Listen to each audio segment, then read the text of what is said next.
Continue pedindo ao Senhor que nada te disperse, porque nós precisamos ouvir.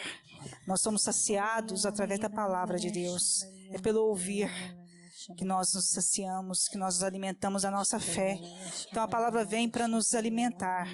Então que nada possa nos dispersar agora, nem o cansaço, nem o sono, nem o calor. Que o Senhor possa enviar através do Teu Espírito Santo de Deus uma brisa suave e mansa sobre este lugar, Senhor.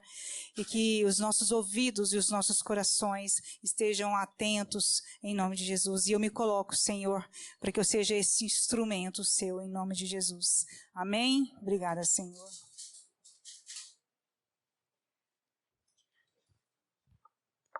Vamos abrir a palavra em Marcos, capítulo 6, a partir do versículo 30. Marcos, capítulo 6, versículo 30. Ave Maria, 1329. Marcos 6, 30, Ave Maria, 1329. Amém? Primeira multiplicação dos pães. Os apóstolos voltaram para junto de Jesus e contaram-lhe tudo o que haviam feito e ensinado. Jesus disse-lhes: Vinde à parte, para algum lugar deserto, e descansai um pouco. Porque eram muitos os que iam e vinham, e nem tinham tempo para comer. Partiram na barca para um lugar solitário à parte. Mas viram-nos partir, uma multidão. Por isso muitos deles perceberam para onde iam. E de todas as cidades acorreram a pé para o lugar onde se dirigiam e chegaram primeiro que eles. A multidão chegou primeiro que eles. Ao desembarcar, Jesus viu uma grande multidão que já estava atrás dele, à espera dele. E compadeceu-se dela, porque era como ovelhas que não têm pastor. E começou a ensinar-lhes muitas coisas. Paramos um pouquinho para eu falar um pouquinho desse versículo. Ao desembarcar no grupo Maranatá, quando nós invocamos, quando nós o convidamos para estar aqui conosco nessa noite, Jesus viu uma multidão, mesmo que não sejamos, mas somos um grupo de pessoas que invocaram o nome dele. E ele se compadeceu de cada um de nós, porque eram ovelhas que não têm pastor. Muitos de nós nos sentimos hoje como ovelhas que não têm pastor. E é isso que eu tenho orado, que eu tenho sentido, que o Senhor colocava no meu coração neste dia. Muitos de nós estamos abatidos ao ponto de acharmos realmente que estamos desamparados. Nos sentimos órfãos, nos sentimos distantes de Deus, nos sentimos desamparados, né, em todos os sentidos. E é como também disse, quando nós não buscamos, quando nós estamos distante desse Deus, gente, conscientize disso. Quando você se distancia de Deus, nada dá certo na sua vida. Põe isso na sua cabeça. Por mais que ilusoriamente você acha que as coisas estão dando certo, não estão. Porque você não está invocando aquele que pode mudar todas as situações da sua vida. Você pode perceber que você se sente enfraquecido, você se sente abatido, você se sente cansado. Não só fisicamente, mas espiritualmente. Jesus estava naquele lugar, ele já estava em companhia dos seus discípulos e ele olhou para aquelas ovelhas e se compadeceu delas e começou a ensinar. Jesus quer ensinar, Jesus quer mostrar, Jesus hoje quer abrir os nossos olhos, Jesus quer dizer para mim e para você, olha para mim, eu estou aqui, vocês não podem se perder com as tribulações, com as coisas que estão acontecendo na sua vida, olhem para mim, eu estou aqui hoje e eu quero falar com vocês, né? Não é à toa que hoje eu convidei você a estar aqui. E aí então no 35, a hora já estava bem avançada, quando se chegaram a ele os seus discípulos e disseram, este lugar é deserto e já é tarde. E aí me chama a atenção quando os discípulos falam aquele lugar de deserto. Realmente é deserto. Por que deserto? Nós intitulamos deserto como quando a gente tem tribulações, não é verdade? Eu estou vivendo um deserto, eu estou passando por um deserto. Então a gente usa esse termo deserto para dizer que nós estamos vivendo problemas, né? Então os próprios discípulos reconheceram que aquele lugar era bem deserto. E às vezes é assim que nós estamos hoje, vivendo um deserto, sabe? Um deserto de tantos problemas e eu não sei qual é o seu problema. Eu não sei qual é essa tribulação. Eu tenho certeza que nós estamos passando por ele. Em algum momento nós estamos vivendo ele, seja na família, seja no trabalho, seja emocionalmente, espiritualmente, eu não sei, mas em algum momento nós estamos vivendo esse deserto, né? Mas Jesus vem para preencher esse momento, porque Jesus, você pode perceber que em todos os momentos em que ele visitava as pessoas estavam em momentos atribulados, né? A gente pode citar várias vezes aqui na tempestade, uma mulher que estava precisando dele porque a filha estava endemoniada, precisava de uma cura, enfim, em todos os momentos que Jesus aparecia, estavam vivendo um deserto. Então eu quero dizer que se você está vivendo um deserto, Jesus está presente. Se você está precisando, Jesus está presente. E é isso que ele veio fazer aqui hoje. Ele veio para cada um de nós que estamos vivendo esse deserto. Mas ao contrário de Jesus, olha o que os discípulos, o que me chama a atenção é que aqueles homens viveram com Jesus por 3 anos e meio. Né? Viram, sabiam quem ele era, mas no entanto, olha só, eles não assumiam, parece que Jesus era mais um Mártir para eles, porque olha só o que eles falaram: não, Senhor, despede-os, para que eles possam ir embora, né? Porque já está muito tarde. Despede-os para irem aos sítios e aldeias vizinhas a comprar algum alimento. Então, ou seja, por eles, pelos discípulos, eles tinham ido embora. Aquela multidão toda tinha ido embora. Não, Jesus quer que nós fiquemos aqui. Jesus quer que nós ouçamos ele, porque ele tem muitos ensinamentos. Ele hoje quer fazer curas em nós. E é isso que eu quero pedir para o Senhor, em nome de Jesus. Que as curas aconteçam aqui no meio de nós, Senhor. Que nós haveremos de ouvir testemunhos sobre essa noite, sobre este momento, onde as pessoas permitiram que o Senhor entrasse em cada coração, onde as pessoas permitiram que o Senhor pudesse visitar essas pessoas, que os corações pudessem ser transformados. E eu não estou dizendo cura somente fisicamente, gente. Há uma cura muito mais importante em nós. Sabe qual é? A cura do coração, a cura da alma, porque nós estamos muitas vezes vivendo um deserto aqui dentro. É esse deserto que precisa ser mudado, é aqui dentro de nós que precisa ser transformado. Então é essa cura que em primeiro lugar Jesus quer fazer em cada um de nós, para que nós possamos nos despertar para os outros ângulos das nossas vidas. E aí então lá no 37, mas Jesus respondeu, mas ele respondeu-lhes: dá-lhes vós mesmos de comer. Olha a autoridade que Jesus está dando para aqueles homens. Eles mesmos podiam fazer algo por aquela multidão, né? Mas não, dá-lhes vós mesmos de comer. Replicaram-lhes: iremos comprar 200 denários de pão para dar-lhes de comer? Porque eram muitas pessoas, né?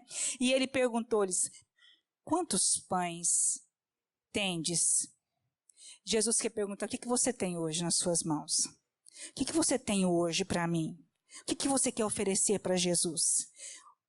Que quantidade, qual o recurso que você tem? Porque por menor que você pense que você tenha, Jesus pode transformar, pode triplicar, pode quadruplicar muito mais do que você precisa. Então, o pouco que você acha que você tem, Jesus pode duplicar isso para você hoje. Às vezes nós nos achamos impotentes de já chegarmos até o Senhor. Às vezes nós achamos indignos de já chegarmos até o Senhor. Mas Jesus que está perguntando aqui: o que você tem?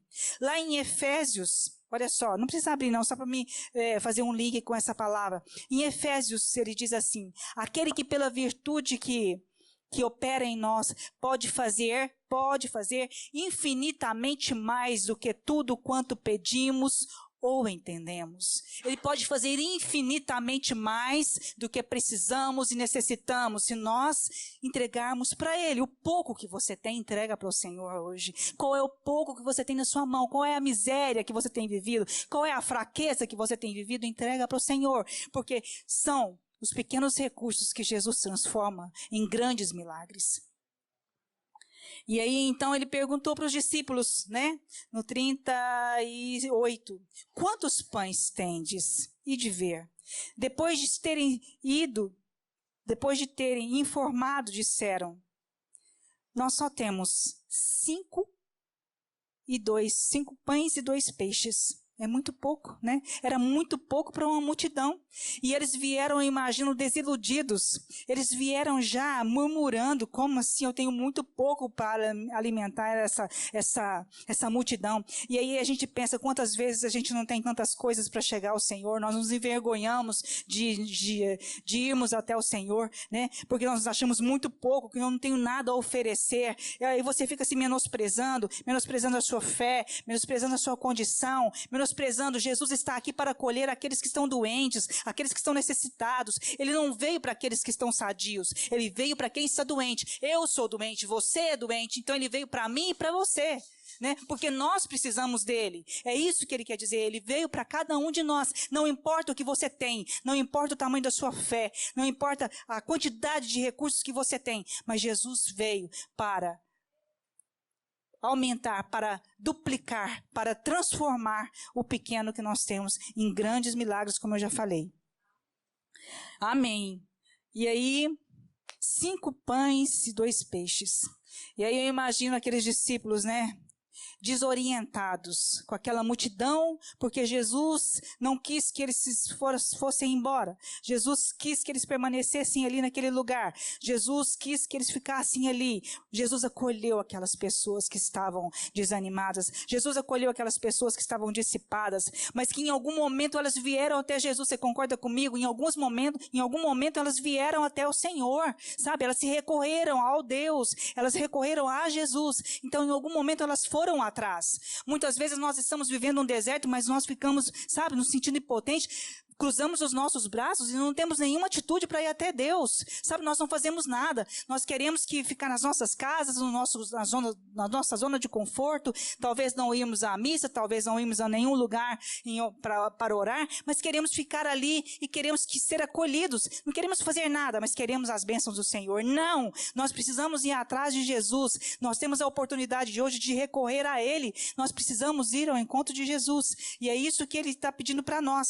E aí, quando ele ora, ele não deixou com que aquelas pessoas fossem embora. E aí, assentaram-se em grupos de 100 e de 50. Olha como esse Deus é organizado, né? Ele organizou toda aquela multidão. Gente, grupos de 100 e de 50, você imagina quantas pessoas estavam ali em busca. E olha a sede daquele povo, olha a sede de Deus. Mas não era fome nem sede física, era sede e fome espiritual.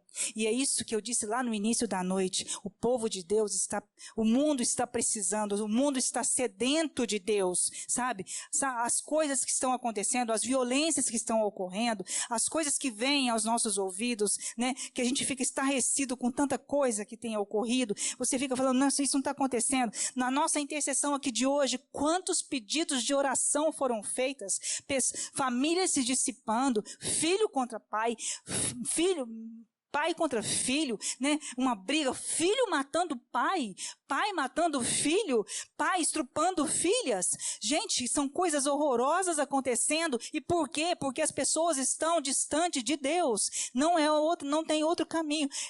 É Jesus. Né? E aí então Jesus não permitiu com que aquelas pessoas se dissiparem, muito pelo contrário, ele pediu que os seus discípulos organizassem aquelas pessoas. Então foram organizados grupos de 100 e de 50. Então Jesus tomou, e aí que eu acho uma parte maravilhosa, então ele tomou os 5 pães e os 2 peixes, e erguendo os olhos ao céu, abençoou, partiu e os deu aos seus discípulos, para que ele distribuísse. Ele ergueu os olhos aos céus e abençoou. Eu acho essa palavra fantástica, porque muitas vezes nós temos os nossos recursos, esses poucos recursos que nós achamos, mas nós não abençoamos. Nós não somos capazes de ver, como a Regina disse, as coisas boas que nos aconteceram durante um dia, coisas abençoadas que nós temos a agradecer a Deus, nós não somos capazes de reconhecer, né? Mas nós olhamos muito mais para o negativo do que para o positivo. Nós olhamos muito mais o que é desgraça do que é graça. Então, nós somos assim, habituados às coisas ruins. Mas aquele Deus, ele olhou para o céu e abençoou. Então é abençoar o seu filho, é abençoar a sua casa, é abençoar seu trabalho, é abençoar a sua família, é abençoar aquele momento que você está consternado, aquele momento que você está irritado, no momento de divergência, no momento de confusão, no momento de briga, de discussão, sei lá o que for. Respira fundo. E abençoa, olha para o céu e abençoa. Abençoa, gente, isso é eficaz, isso é uma receita eficaz, não tem erro. Quando você abençoa uma situação, quando você abençoa uma pessoa, aquela pessoa que te quer mal, aquela pessoa que tem inveja de você, aquela pessoa que muitas vezes te amaldiçoa, aquela situação que está te deixando, sabe, incontrolável. Quantas vezes nós, ao invés de abençoar, nós simplesmente comungamos com aquela negatividade, não é isso? Muitas vezes nós olhamos para aquela situação e ao invés de abençoar, não. Nós falamos, nós murmuramos, nós ficamos cada vez mais potencializando aquele momento. Mas Jesus não. Ele ergueu os olhos aos céus. Ele ergueu os olhos aos céus para quem? Para o Pai. Para o Pai. Ele pediu ao Pai que abençoasse aquele pouco que ele tinha. E aí, então, quando ele abençoou, o que aconteceu? Triplicou, gente. Duplicou. Quantas vezes foram precisas. E olha só, ele partiu e deu a seus discípulos. E ele fez isso, ele ainda permitiu que os discípulos distribuíssem. Ou seja, o canal é Jesus. Quem faz o milagre é Jesus. Ele fez o milagre e ele pediu que os discípulos distribuíssem. Então, Jesus operou o milagre. Quem distribuiu foram os discípulos. E aí, para que distribuiu? E repartiu entre todos, e repartiu entre todos os 2 peixes. Todos comeram e ficaram fartos. Todos comeram e ficaram fartos. E eu quero voltar atrás nesse versículo. Jesus olhou. Então eu quero que você agora olhe para uma situação. Porque é isso que Jesus quer ensinar nessa palavra, sabe? É isso que ele quer. Que a gente comece a abençoar as coisas. Não é amaldiçoar. Não é compactuar com as coisas negativas, não. É olhar para a situação e começar a abençoar. E eu quero começar então pelo nosso país. Sabe por quê, gente? Porque a mania... Eu não quero saber quem está. Eu já ouvi uma frase dizendo, eu não sou PT, eu não sou PDT, eu não sou o quê. Eu sou Brasil. Não importa quem é que está dirigindo. Então, nós não temos que tomar partido político, mas nós temos que olhar que nós somos dependentes de um país que precisa de uma direção. E nós precisamos pedir que o Jesus abençoe quem está dirigindo esse país. Então, nós vamos começar a olhar pelo nosso país. Então, que nós possamos erguer os nossos olhos aos céus, ao invés de amaldiçoar, ao invés de compactuar com tanta fake news, com tanta divergência, com tanto falatório, que eu estou cheia de política na minha cabeça. Quantas coisas que vêm para te tirar do eixo. Então, ao invés de amaldiçoarmos, de compactuarmos com aquelas coisas negativas que a mídia coloca, nós vamos abençoar. Simplesmente abençoa. Abençoa o nosso país. Abençoa, olha para Jesus e pede, Senhor, abençoe o nosso país. Independente de quem esteja no poder, abençoa, Senhor. É isso que a gente tem que aprender, a abençoar. Começar nosso país, mas abençoa então a sua família, abençoa o seu trabalho, de onde você retira a sua sobrevivência, de onde você retira o seu dia a dia, né? As pessoas que estão ali do seu lado, as pessoas com quem você convive no seu dia a dia, ao invés de amaldiçoarmos, ao invés de divergirmos, não, vamos abençoar aquela situação, porque foi exatamente isso que o Senhor fez, que Jesus fez, e eu acho isso lindo, e eu imagino aquela cena, Jesus olhando para os céus, sabe, olhando para o Pai, dependente do Pai. Jesus, dependente do Pai, olhou para os céus e abençoou, e pediu, abençoou. E aqueles pães e aqueles peixes foram triplicando. E aí o que aconteceu? Todos comeram, todos ficaram saciados. E quanto mais foram abençoados, foram depositados mais e mais. Recolheram do que sobrou 12 cestos cheios de pedaços e os restos de peixe. Foram 5.000 os homens que haviam comido daqueles pães. Gente, isso são palavras de salvação para nós. Isso são palavras de milagres para nós. E não é milagre só aqui não. É milagre que Deus pode operar hoje, como eu disse aí, sabe? Apesar de você se achar com o seu pouco recurso, eu quero que você entregue esse pouco para Jesus. É esse pouco que você vai entregar hoje. Senhor, eu estou com a minha fé abalada. Eu não acredito mais. Eu estou desesperada, desesperado. Sabe? Eu não estou acreditando em mais nada. Senhor, abençoa. É o pouco que eu tenho, mas o pouco que você tem, Jesus pode transformar. Jesus pode hoje operar o milagre. Jesus pode hoje duplicar, triplicar. E eu vou repetir isso para você se conscientizar de que Jesus é o único que pode fazer o milagre nas nossas vidas. Amém? Então, vamos dar uma salva de palmas para o Senhor. Obrigada, Senhor. Obrigada por essa palavra, né? Que vem para nos curar, que vem para nos libertar. E eu agradeço e louvo, Senhor.